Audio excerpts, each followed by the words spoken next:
Meu nome é Amanda Fernandes, eu sou professora aqui no Departamento de Terapia Ocupacional da UFSCar. Eu atuo no campo da saúde mental infanto-juvenil, desde a minha graduação, e atualmente sou doutoranda do programa aqui de pós-graduação em terapia ocupacional na UFSCar. Desde a minha graduação, os meus estudos, minhas pesquisas têm permeado esse campo, da saúde mental da criança e do adolescente. E aí, para contextualizar um pouco a pesquisa que eu vou falar hoje, que foi o meu mestrado, eu vou dizer um pouco que durante a graduação eu desenvolvi algumas iniciações científicas que abordaram os fatores de risco e proteção para a saúde mental da criança. E nessa pesquisa eu consegui entrevistar e coletar os dados por meio da participação dos cuidadores. E aí,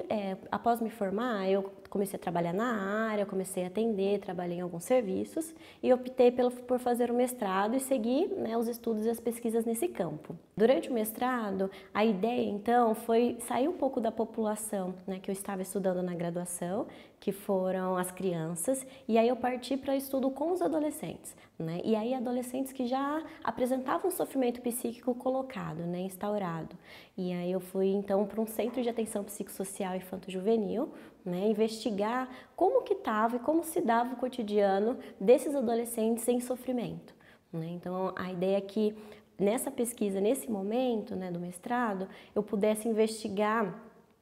a realidade deles. Como eles, a partir da perspectiva deles também, como participantes ativos em relação a como se dava esse cotidiano, tendo esse adoecimento colocado. Então o tema da minha pesquisa, o título dela foi o cotidiano de adolescentes em sofrimento psíquico vinculados a um centro de atenção psicossocial infanto-juvenil, realidades e perspectivas. Durante o mestrado, então, eu pensei numa metodologia em que eu pudesse estar inserida nesse serviço e pudesse vivenciar junto com esses adolescentes o próprio cotidiano deles, que eu pudesse ser uma participante desse cotidiano, porque a gente compreendia que precisava entender com profundidade para se entender o cotidiano desses sujeitos de pesquisa. Então, além de entrevistas que eu realizei com eles mesmos, com os adolescentes, foram 13 participantes, eu realizei entrevistas com a rede de suporte que eles apontaram existente na vida deles, que foram 15 participantes que faziam parte dessa rede de suporte. E aí eu adotei uma metodologia que é chamada de inserção ecológica. Essa metodologia ela foi desenvolvida no Rio Grande do Sul por 2 pesquisadoras da psicologia, e ela é baseada na teoria bioecológica de Bronfenbrenner, e ela sistematiza os 4 núcleos que esse autor ele estuda, que é a pessoa, o processo, o contexto e o tempo. E é uma metodologia bastante sistematizada para coletar os dados, para coletar as informações, e ela permite uma imersão bem grande nesse campo, ela possibilita que o pesquisador seja um participante ativo, que ele vivencie esse cotidiano, que ele faça parte dessas relações que são construídas e que ele consiga compreender com profundidade como se dá aquela realidade. Então eu me inseri num centro de atenção psicossocial em Campinas, por 4 meses, foi uma inserção gradual, programada a partir dessa metodologia de coleta de dados,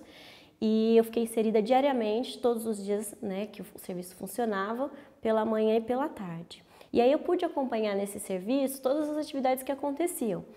desde atendimentos individuais, grupos, oficinas, reuniões de equipe, reuniões com famílias, atividades externas. Então, de fato, eu pude compreender e vivenciar o cotidiano desses sujeitos. Para a análise do método, da inserção ecológica, dessa metodologia, eu fiz um diário de campo bem extenso e analisei e fui discutindo a partir da teoria bioecológica do Bronfenbrenner. Os resultados apontaram muitas limitações no cotidiano desses jovens, desses adolescentes, muitas fragmentações. Então, são adolescentes que não estão inseridos na escola, são adolescentes que não têm atividades de lazer, que têm relações muito empobrecidas,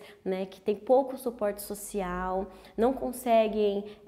estabelecer relações afetivas com as pessoas, eles têm dificuldades nesse âmbito, dificuldades para fazer amizades e, principalmente, todas as atividades, as ações em que eles estavam inseridos se restringiam ao contexto do tratamento.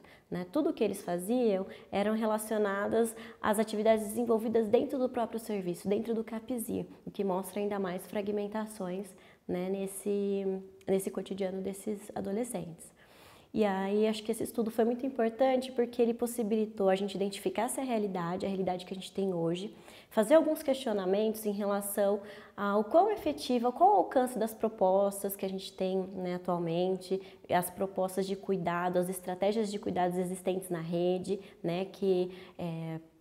propõe um cuidado efetivo a essa população e faz a gente questionar também, essa pesquisa ofereceu resultados importantes para a gente pensar nas próximas proposições políticas, né, já que é um cenário que recentemente, né, tem um histórico mais recente de formulações políticas voltadas a essa população, né, era muito precário, muito justificado junto no contexto dos adultos, né? Então, a partir desses resultados, a gente pode compreender melhor essa realidade vivenciada, as fragmentações, as limitações, e pode pensar em propostas políticas que garantam, de fato, um cuidado mais efetivo, mais integral a essa população.